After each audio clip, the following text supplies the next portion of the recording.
Hello, I'm Maria Titizian. And I'm Rubina Margosian, and this is the Week in Review. Every week, we bring you the stories shaping Armenia and the region. From politics and policy to social issues and conflict, we break down the news and what it means for you. This week in the news, Armenia and China sign strategic partnership. Investigative Committee confirms case of treason within Armenia's foreign ministry, and the OSCE announces it will dissolve the Minsk Group. Tune into our weekly roundup of the news with me, Maria Titizian, and Rubina Margosian. Armenia's Prime Minister Nikol Pashinyan was in China this week for the Shanghai Cooperation Organization Summit. Earlier this summer, Yerevan had announced its intention to join the Chinese-led bloc, where it had held dialogue partner status since 2016. According to some media reports, and we don't know the sources, but they've been are being cited heavily, Armenia's membership bid was blocked by Pakistan, a close ally of Azerbaijan, while India reportedly blocked Azerbaijan's bid. This despite the fact that Armenia and Pakistan established diplomatic relations on the sidelines of this same summit. The agreement signed by Foreign Ministers Arat Mirzoyan and Ishaq Dar came just 2 days after the two had spoken by phone to discuss the possibility of having diplomatic relations. During the visit, Pashinyan met with the Chinese president. The two leaders signed a joint statement establishing a strategic partnership. The move had been signaled in late June when Foreign Minister Mirzoyan traveled to Beijing to meet with his Chinese counterpart. At this time, Mirzoyan said there was readiness to deepen ties without any limitations. The strategic partnership document outlines key provisions. Yerevan supports the One China principle, recognizes Taiwan as an inalienable part of China, and supports Beijing's efforts towards national reunification. In return, China confirms its firm support for the political independence, sovereignty, territorial integrity, and inviolability of the borders of Armenia, and welcomes the Crossroads of Peace initiative. Beijing expressed readiness to boost Armenian exports and facilitate their entry into the Chinese market, while Yerevan agreed to engage Chinese investments. The sides also agreed to expand cooperation in infrastructure, tech, renewable energy, agriculture, and industry, and strengthen coordination with China's Belt and Road Initiative. On the sidelines of the SCO summit, Pashinyan met with the leaders of Russia, Azerbaijan, Turkey, and Vietnam. In talks with Putin, he said he greatly values the strong partnership they have built and the dynamic dialogue they maintain, both personally and between our fraternal nations, he said. Pashinyan also interacted with Indian Prime Minister Modi, who tweeted that the two countries share warm and growing ties rooted in friendship and mutual cooperation. Pashinyan later attended the military parade dedicated to the 80th anniversary of the end of World War II. During the summit, Aliyev referred to what Baku continues to call the Zangezur corridor, prompting a reaction by Pashinyan. In his speech, Pashinyan said the wording used by Aliyev is not perceived by Armenia in the logic of the agreement in Washington, where the sides agreed to call the route passing through Sunik the Trump route for international peace and prosperity. Prime Minister Pashinyan traveled to Japan after his visit to China, meeting with his Japanese counterpart Shigeru Ishiba. The two leaders highlighted their commitment to strengthening Armenia-Japan relations and boosting cooperation across sectors. Pashinyan announced plans for a bilateral business forum aimed at increasing trade and attracting Japanese investment. Discussions also covered education, science, culture, and tourism as key areas for future collaboration. The Prime Minister also visited Expo 2025 Osaka World Exhibition, where an event dedicated to Armenia's National Day was held. On September 1, the OSCE announced it would dissolve the OSCE Minsk Group following a joint request from Armenia and Azerbaijan on August 8 when the two countries initialed the peace agreement in Washington, D.C. The decision was adopted by consensus of all 57 OSCE member states. The OSCE will now begin winding down the Minsk Group process and its structures, keeping only administrative functions such as handing over assets and equipment until the process is fully completed by December 1 of this year. The dissolution of the Minsk Group was one of Azerbaijan's preconditions for signing a peace agreement with Armenia. The other precondition is constitutional amendments in Armenia. Russian Foreign Ministry spokesperson Maria Zakharova called the decision justified, citing the fundamental changes in the region. She highlighted Russia's role as Minsk Group co-chair in fostering reconciliation and noted that many of the group's principles have guided international efforts to restore peace, including the November 9, 2020 trilateral statement that ended the war. Zakharova also added that all trilateral agreements signed by the leaders of Armenia, Azerbaijan, and Russia between 2020 and 2022 remain in force, with no party having withdrawn. Despite signs of the tensions between Armenia and Russia easing, Yerevan once again skipped a CSTO military exercise, this time in Belarus. And just as a reminder, Pashinyan has banned Armenian officials from visiting Belarus over Lukashenko's controversial claims regarding the 44-day war.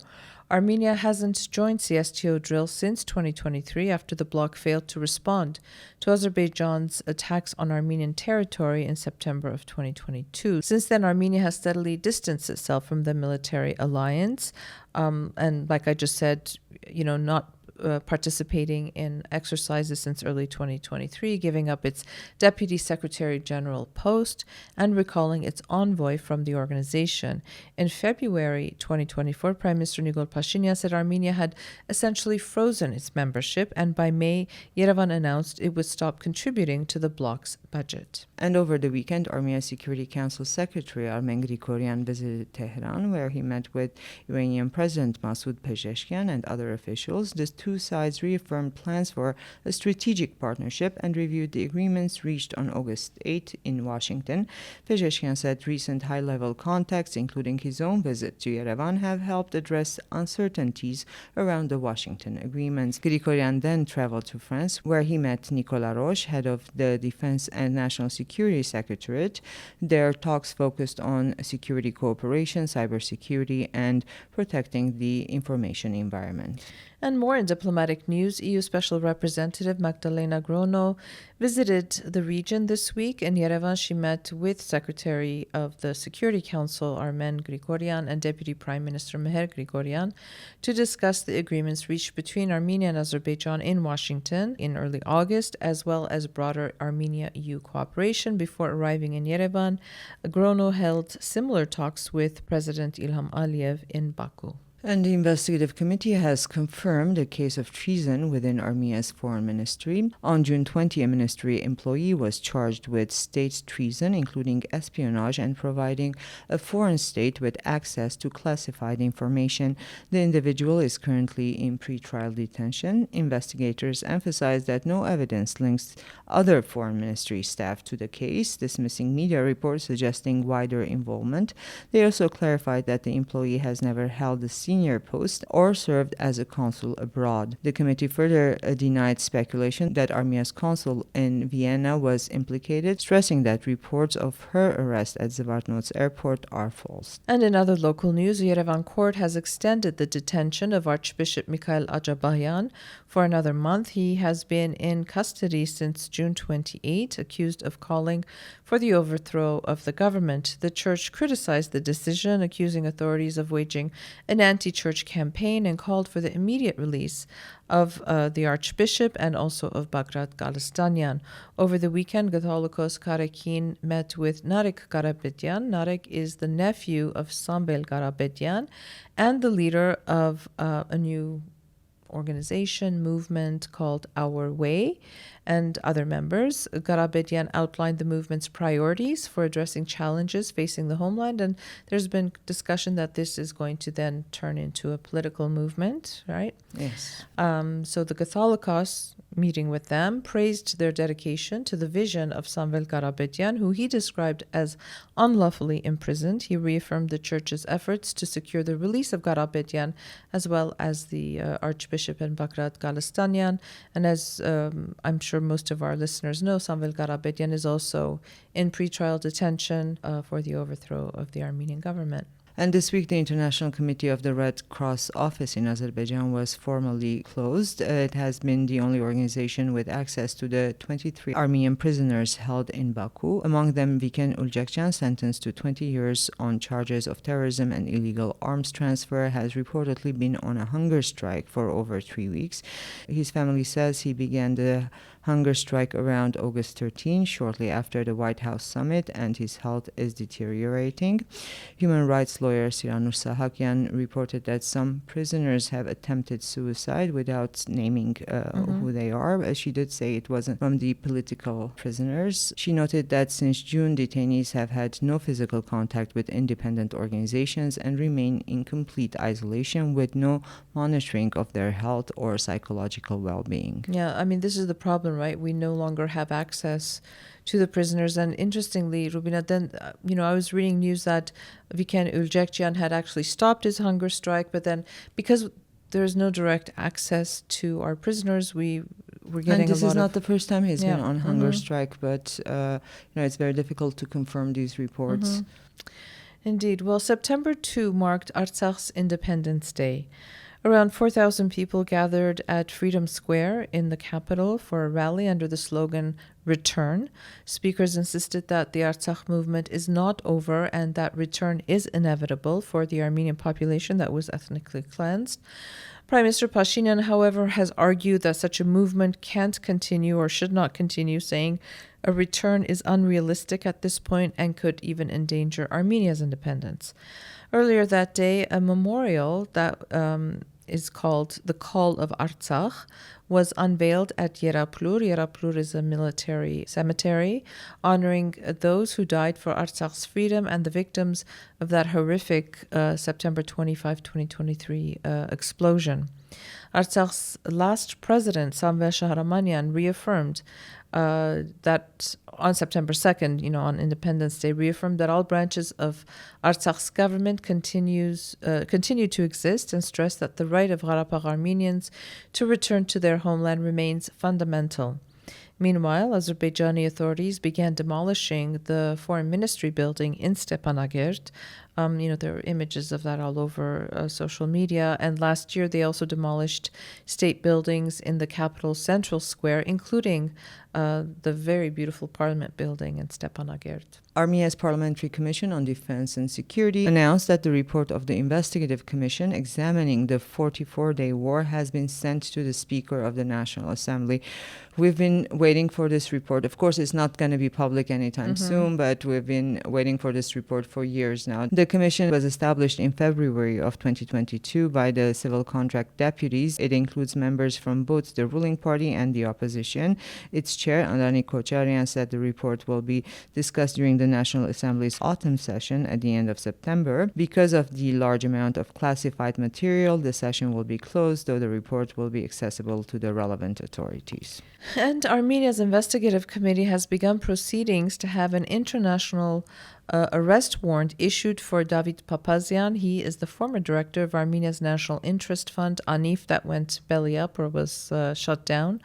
Papazian faces charges of document forgery, large-scale money laundering, and abuse of authority in the private sector. The case also involves a woman by the name of Bela Manukyan. She was head of one of ANIF's subsidiary organizations, and Garin Andriasyan, a friend of Yerevan Mayor Dikran Avinian's wife. Now, why are we mentioning this? Because Andriasyan's offshore company received funding from the organization by Bela Manukyan, though the purpose of the funding remains unclear. And at a time when Avinian was head of ANIF, it's just this very convoluted situation at the moment. The investigation follows criminal proceedings launched on August 15 by the Prosecutor General's office. The committee has not disclosed whether Avinian, who chaired ANIF's board from 2019 to 2023, has been questioned, and authorities say no further pretrial details will be released. And last month, Armenia's Prosecutor General's office started reviewing a war crimes complaint against Papazian, who, after leaving ANIF, chaired the Gaza Humanitarian Foundation. The UK-based Arab Organization for Human Rights is accusing Papazian of helping design an aid system in Gaza that caused mass civilian harm.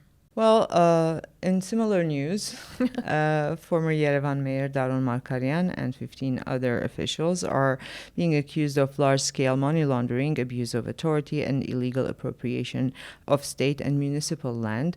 Officials and their associates allegedly divided school and kindergarten land, sold them through sham auctions, and legalized the proceeds through money laundering.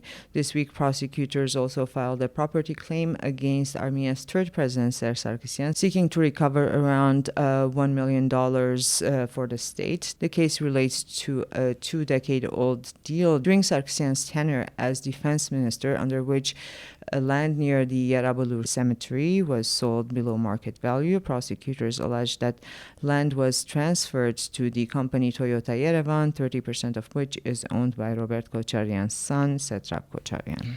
And former Justice Minister and Supreme Judicial Council head Garen Andreasyan, not related to Garin Andreasyan, who we were just talking about, has been appointed Armenia's representative on international legal matters. He was dismissed from his position in the Supreme Judicial Council back in November of 2024 during a high-profile reshuffle when the Prime Minister removed 6 government officials after criticizing shortcomings in the judiciary. Andreasyan replaces Yerisha Giragosyan, who resigned just a few months ago. And 2 new governors have been appointed this week. Civil Contract MP Aren Mgurchan became the governor of Lori, while former Medzamor Mayor Vahram Khachadarian was appointed governor of Armavir. Lori had been without a governor since Aram Ghazarian was named Armenia's chief of police in June. The Armavir post had been vacant since July after former governor Argishti Mekhagyan was appointed acting mayor of Vagar Shapat or Echmiadzin. So that's the kind of week we've had. Not very pleasant reading, I would argue. And as always, we talk about the articles that we published this week. And today we published the August security briefing called The Hybrid Threat Within and the Washington Accords, the Disinformation Virus. And even before the details of the Washington Accords emerged, pro-Russian factions in Armenia and the diaspora launched a coordinated disinformation campaign. And drawing on scholarship, Nerses Kopalian examines the misinformation virus as a hybrid warfare weapon undermining Armenia's resilience and stability. And you can read that on our website today. And we've had a very interesting article by Lori Yumshajekian. Maps show a forest, but where are the trees? Well, Armenia's forests are vanishing under the pressure of illegal logging and rural dependence on firewood.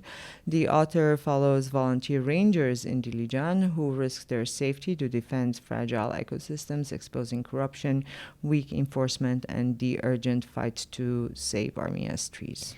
And another article that I really enjoyed reading the first time, and I think as I was reading it, you recall I kept going, oh.